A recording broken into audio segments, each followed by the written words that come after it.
গুলোর মধ্যে আমি কিছু কিছু পয়েন্ট আপনাদের কাছে তুলে ধরছি। আপনারাও কিন্তু যে যে বিষয়গুলো নিয়ে বঞ্চিত হয়েছেন তাও আপনারা জানেন ব্যাপারটা, তবু আমি বলছি আপনাদের কাছে।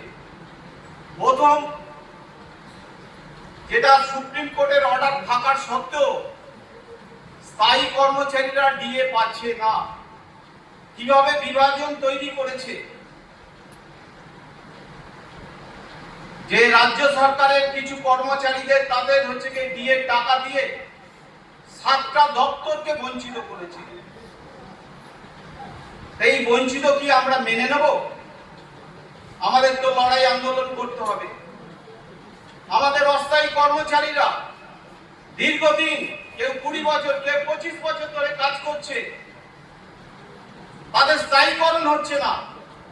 স্থায়ীকরণ এরা করবে না, এরা অস্থায়ী ভাবে রেখে দেবে এবং হচ্ছে কন্ট্রাকচুয়াল পদ্ধতিতে নিয়ে চলে যাচ্ছে। আমরা কি চুপচাপ থাকবো? আমাদের তো একটা সময় এসছে। আমরা বারবার চেয়ারম্যানকে চিঠি করেছি, বারবার কয়েকটা গেট সভাও করেছি যে অস্থায়ী কর্মচারীদের মাইনা বৃদ্ধি করতে হবে। আজও পর্যন্ত করেনি।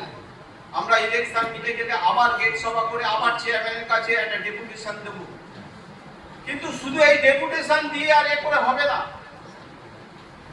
আজকের আমার পৌরসভার বিশেষ করে যে সাফাই বিভাগের কর্মচারীরা যেখানে বসবাস করে, সেই বসবাস করার জায়গায় তাদের জল নেই, আলো নেই।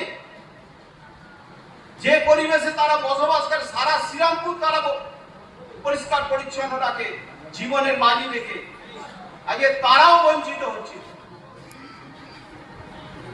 আজকের আমার সাফাই বিভাগের কর্মচারীরা যখন হচ্ছে যে তার 60 বছর হয়ে যাচ্ছে, অস্থায়ী কর্মচারীরা, যদিও আমাদের পৌরসভা থেকে এখন চালু হয়নি, চালু হতে বেশি দিন হয়তো সময় লাগবে না, তাদেরকে বসিয়ে দিচ্ছে, তারা চোখের জল ফেলতে ফেলতে চলে যাচ্ছে।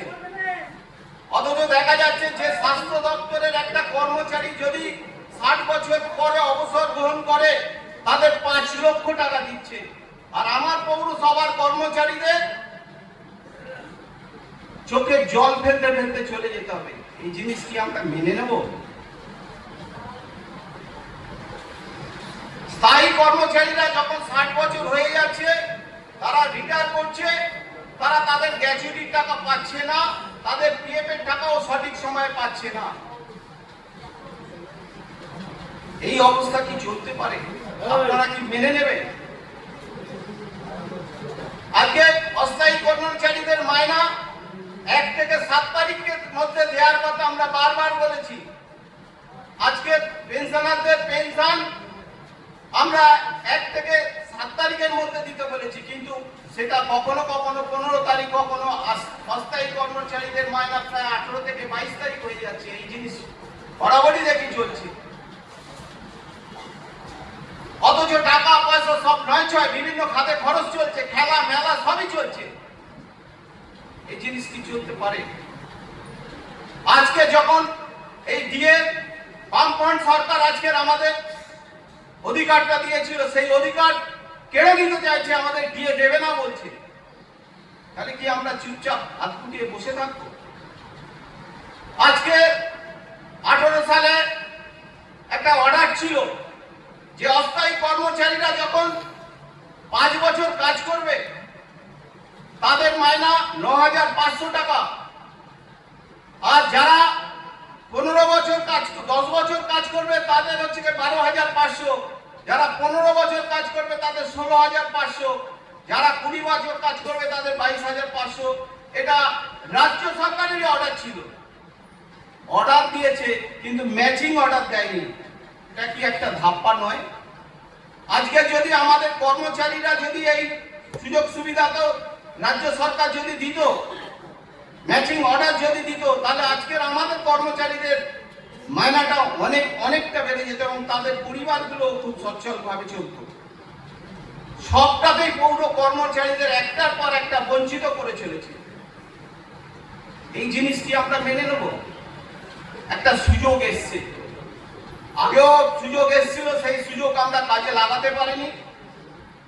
তাই আপনাদের কাছে বলবো যে আমাদের প্রার্থী নবনীতা চক্রবর্তীকে তারা চিহ্নে বিপুল ভোটে জয় করতে হবে এবং চাপদানি কেন্দ্রে যে আমাদের যে প্রার্থী চন্দ্রনাথ ব্যানার্জিকে বিপুল ভোটে জয়ী করতে হবে। কেন জয়ী করতে হবে? আজকের আমাদের জন্য বলবে কে? বিধানসভায় গিয়ে বলতে হবে, বলার লোক চাই। আমরা বলার লোক নেই বলে কিন্তু আজকের আমরা বঞ্চিত হয়েছি। আজকে যদি আমরা বেশি বেশি করে যদি বিধানসভায় আমরা পাঠাতে পারি, যদি আমাদের সরকার হয়, তাহলে আমাদের সমস্ত সুযোগ সুবিধা, অস্থায়ী কর্মচারীদের স্থায়ীকরণ, অস্থায়ী কর্মচারীদের মাইনা আমরা সঠিক সময় পাবো। এই কথা আপনাদের দৃঢ়ভাবে বলতে চাই। তাই আপনারা আমাদের প্রার্থীকে বিপুল ভোটে নবনীতা চক্রবর্তীকে জয়ী করবেন ও চন্দ্রনাথ ব্যানার্জিকে চাপদানি কেন্দ্রে জয়ী করবেন।